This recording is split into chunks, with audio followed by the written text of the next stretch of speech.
A Sauk Rapids man is standing up to the National Security Agency and the controversy over its domestic spying program. The web-based graphic artist says that he does not want his kids to grow up in a country where making a parody isn't allowed under the First Amendment.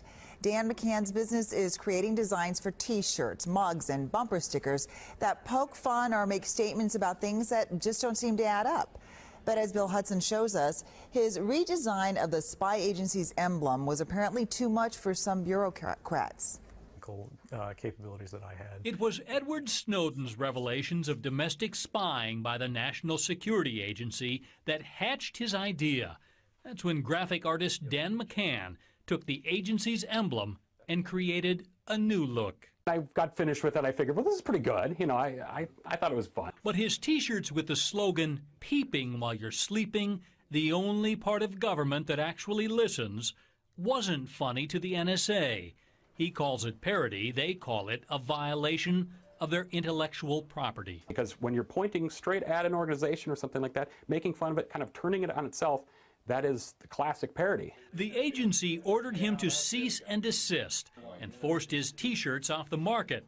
So this week, the father of 3 boys drew a line in the sand. He's suing the spy agency for violating his First Amendment rights. McCann says he doesn't want his kids to grow up in a country where you can't even humor your own government. That we clarify whether or not these types of laws are consistent with our rights as Americans under the First Amendment. So we definitely are looking to kind of push that forward. Now, McCann has enlisted the help of the Washington, D.C. consumer advocacy group Public Citizen. Now, their attorneys say the law is pretty clear that government logos are fair game so long as a reasonable person can recognize the work as a parody and not the real thing. That's really what's critical here. Yeah.